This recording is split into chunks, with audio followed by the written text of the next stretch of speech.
Enfin, pour éviter toute ambiguïté sur la rédaction de l'article telle qu'elle pourrait être soulevée, je pense qu'au lieu de mettre la contribution à l'accès au droit et à la justice est assise sur le montant hors taxe de toute prestation concernant un bien ou un droit dont le montant est supérieur à un seuil de 300 000 €, il conviendrait plutôt de dire que la contribution à l'accès au droit et à la justice est assise sur le montant hors taxe de tout bien dont le montant est supérieur à un seuil de 300 000 €. Je propose de faire passer ces éléments de correction. Oui, ce serait bien qu'on les fasse passer au propre. Je pense que ce sera mieux, ce sera un rectifié, ce sera plus simple pour tout le monde. Voilà. Alors, oui, monsieur Houillon. Moi, je voudrais un complément de réponse du ministre, si c'est possible, à des questions simples. Est-ce que cette taxe, finalement, va financer, oui ou non, l'aide juridictionnelle ? Si oui, est-ce que l'aide juridictionnelle est un service public ? Si oui, est-ce qu'il est normal qu'une catégorie de contribuables assume seule les frais de cette aide juridictionnelle? C'est 3 questions simples et on souhaiterait avoir une réponse. Alors, attendez, dans l'ordre, je souhaiterais avoir l'avis de la rapporteure sur la proposition de rectification du gouvernement à l'instant. Est-ce que vous pouvez l'exprimer?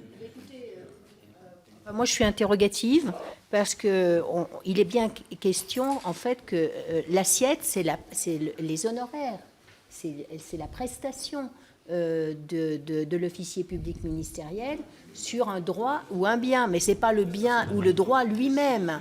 Non, excusez-moi, mais je sais ce dont je parle et ce que je pense. Vous pensez?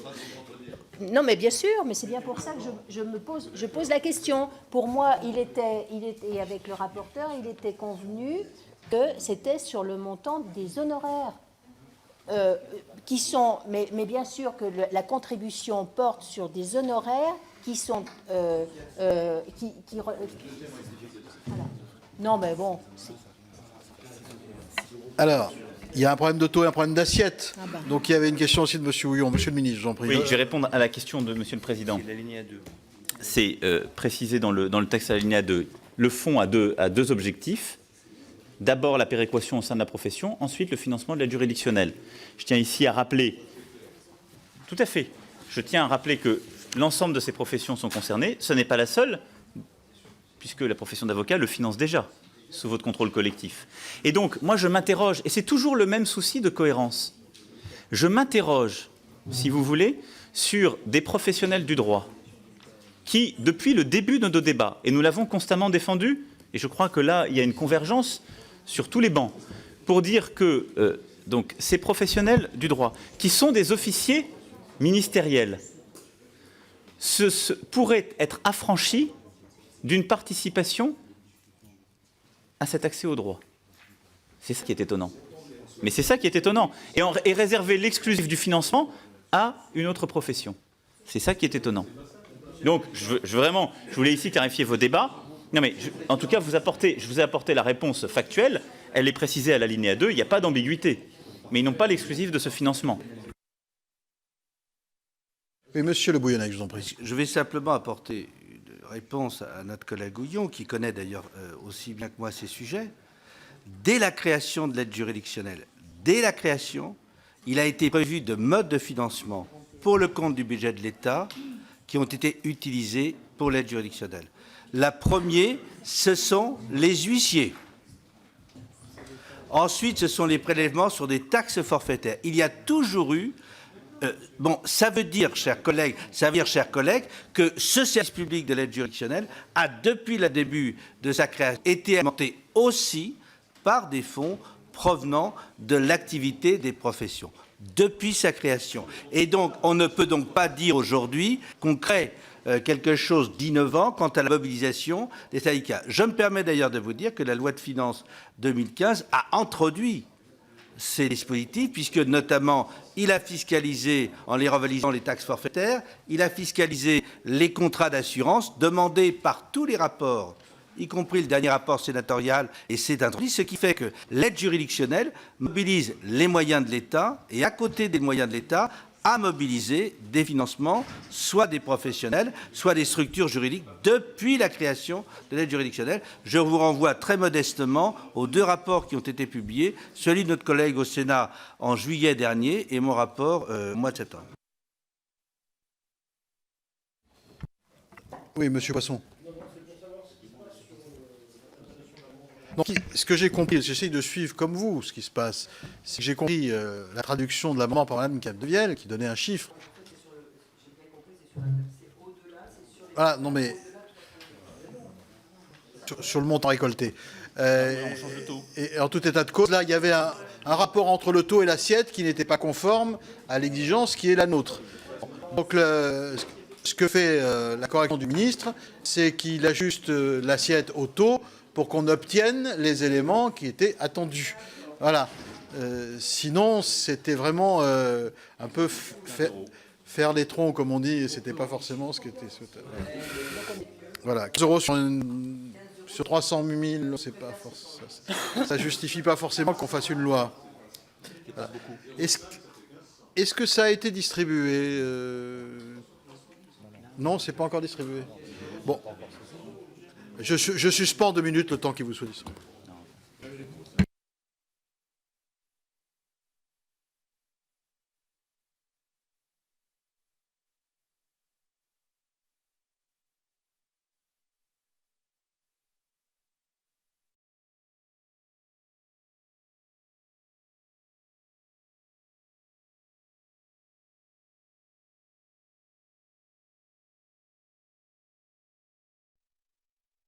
Chers collègues, le sous-amendement du gouvernement est en ligne. Je voudrais d'ailleurs Oui. Sinon, je ne me serais pas permis de réouvrir la séance de nos travaux. Non, je voudrais devant vous, Monsieur le ministre, Monsieur le rapporteur, Madame la rapporteure, dire à l'ensemble de nos collègues que je les félicite pour leur patience et pour l'état d'esprit avec lequel ils supportent et assument ce moment. Voilà, parce que je ne suis certain d'avoir été, par le passé, d'une courtoisie égale à celle que vit l'opposition. Donc c'est une leçon pour moi. Pour moi, c'est une leçon. Donc, comme je la reçois, je l'exprime. Voilà.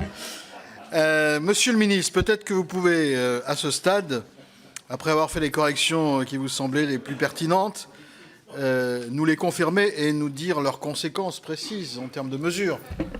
Monsieur le ministre. Oui, merci beaucoup et je joins au président pour vous remercier pour votre patience, compte tenu de ces ajustements tardifs, et vraiment je vous en remercie. Alors, donc je vous fais lecture, vous allez l'avoir en distribution dans quelques instants, de ce qui a été déposé. Non, je crois que c'est imminent puisque c'est sur Elias, et c'est en lias à l'instant. La contribution à l'accès au droit et à la justice est assise sur la valeur hors taxe de tout bien ou sur le montant hors taxe de tout droit, pour lequel le tarif est fixé proportionnellement à ceci et qui est supérieur à un seuil de 300 000 €. Ce seuil peut être révisé par arrêté conjoint du ministre de la Justice et du ministre chargé du budget en tenant compte des besoins de couverture de l'ensemble du territoire par les professions judiciaires et juridiques et d'accès du plus grand nombre aux droits. Cette dernière phrase n'ayant pas été changée. Son taux est fixé par arrêté conjoint des ministres de la Justice et du ministre en charge du budget entre 0,05 et 0,2%. Il y avait une incohérence dans la rédaction précédente entre l'assiette et le taux tels qu'ils avaient été retenus. Et je vous prie de m'excuser pour cette erreur relevée trop tardivement. Donc là, qu'est-ce que ça veut dire? Ça veut dire qu'il s'agit des biens et des droits qui sont supérieurs à 300 000 €, mais dont on précise que les tarifs sont fixés proportionnellement. Ce qui ne couvre pas donc c'est cumulatif, ce qui ne couvre pas la totalité des transactions supérieures à 300 000 €, c'est plus restrictif. Donc on est bien dans des ventes immobilières, etc., mais pas sur un mariage ou des choses comme ça, des actes de la vie quotidienne. Ce qui, par rapport aux préoccupations qui étaient évoquées tout à l'heure, réduit le champ. On n'est pas non plus dans le cadre d'une donation. Ensuite, on est au-dessus, ça vous est distribué un instant, on est au-dessus de 300 000. Mariage est sorti, vente immobilière, par exemple, est dedans. Et pour vous donner un exemple sur les 2 bornes qui sont ici données, pour un bien à 300 000 €, la rémunération, par exemple, d'un notaire est aux alentours de 1%, donc on est à 3 000 €. La taxe serait entre 150 et 600 €. Voilà. pour donc cette catégorie de biens. Ce sont les 2 bornes telles qu'elles sont fixées. Voilà. Et c'est donc prélevé sur le professionnel, assiette étant définie telle que je viens de l'évoquer. Voilà ce qui est proposé et ce qui était le souhait du gouvernement. Et je vous prie d'accepter les excuses du gouvernement pour le temps que je vous ai fait perdre à travers ces rectifications, mais ça me semblait nécessaire parce qu'il y avait une ambiguïté qui aurait pu... Voilà, non, mais c'est... Alors, Madame la rapporteure, Si, parce que je vous ai fait attendre. suite à cette... alors, j'indique quand même, pour le bon fonctionnement des travaux, le 662 a été retiré par le gouvernement, qui a donc déposé un 663. Et nous parlons du 663 que Monsieur le ministre vient d'expliciter. Madame la rapporteure, quel est votre avis sur le 663 ? Avis favorable. Votre avis est favorable. Très bien. Monsieur Houillon, je vous en prie. Un mot, on a déjà tout dit. Je pense qu'il persiste un hiatus, c'est que le taux de cette taxe nouvelle est appliqué sur l'honoraire perçu, mais la référence est le montant du bien immobilier. Et là, oui, mais j'ai bien compris. Remarquablement. Qu'à cette heure-ci, pardonnez-moi, je peux avoir l'esprit embué. Mais et là, il y a un hiatus. Il faut que ce soit un taux fixé sur l'honoraire lui-même, sur l'émolument ou l'honoraire. Pas sur le bien. Oui, j'ai bien compris qu'il était proportionnel, ce qui est un progrès et que donc ça évince un certain nombre de choses qui étaient comprises tout à l'heure. Mais il reste quand même un hiatus. Le taux est appliqué non pas sur l'honoraire, mais sur le bien lui-même, sur la valeur du bien. Même quand il y a des honoraires proportionnels à la valeur du bien, ce que j'ai bien compris. Mais ça reste un hiatus parce que ce n'est pas logique. Et la deuxième question, ou la deuxième remarque, qui est une question à laquelle vous n'avez toujours pas répondu, même si vous avez répondu à la plupart des questions, et je vous en remercie, c'est la question éventuelle de constitutionnalité.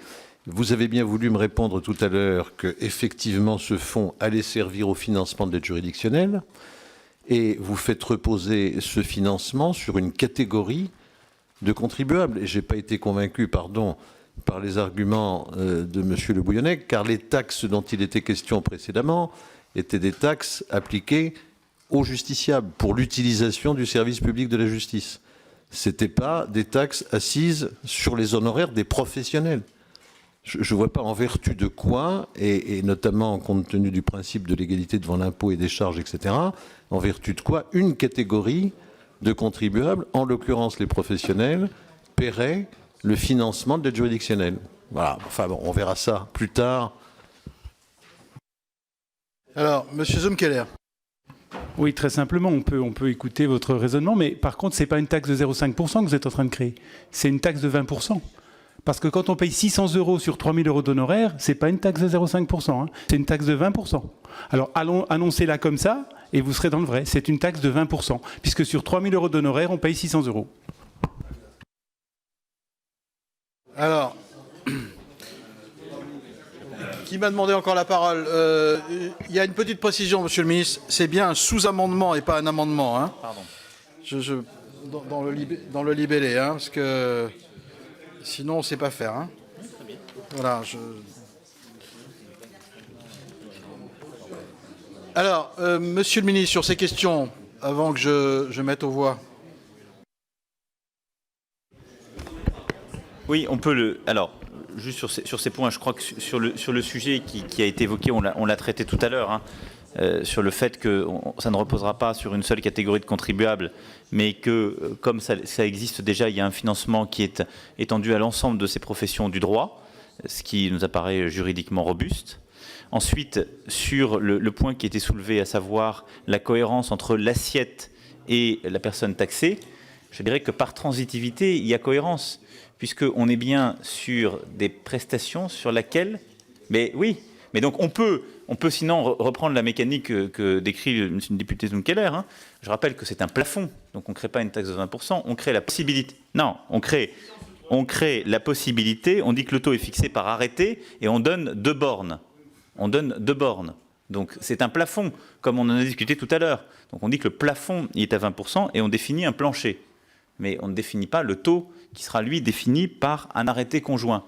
Bon, Donc, ce sont les 2 bornes qui sont fixées. Ces 2 bornes, elles ont une assiette qui est précisément la valeur hors taxe de tout bien et le montant hors taxe de tout droit tel que défini. Et dans la mesure où la rémunération des professionnels se fait justement sur une base proportionnelle, il n'y a pas de hiatus, on reste cohérent. Si nous n'avions pas couvert précisément les actes proportionnels, on aurait eu une difficulté telle que vous la mentionnez, j'aurais souscrit à votre propos.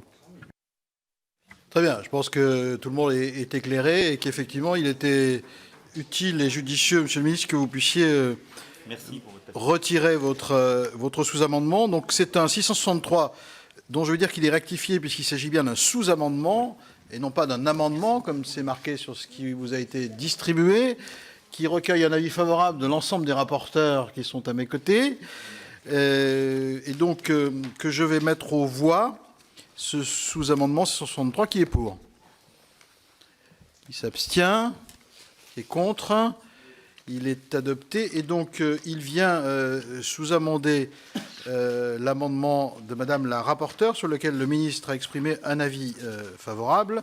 Donc je mets aux voix l'amendement 607 du gouvernement sous-amendé par le 663 rectifié. Quels sont ceux qui sont en faveur ? Ceux qui s'abstiennent, ceux qui sont contre, il est adopté et donc en conséquence les autres amendements tombent, ils sont derrière. Je mets au voie l'article 12 ainsi rédigé. Quels sont ceux qui sont pour, qui s'abstiennent, qui sont contre, il est adopté. Je vous remercie, je vous indique que nous nous retrouverons sur le coup de 17h demain et je vous rappelle qu'il n'y a pas de séance de notre commission mercredi matin.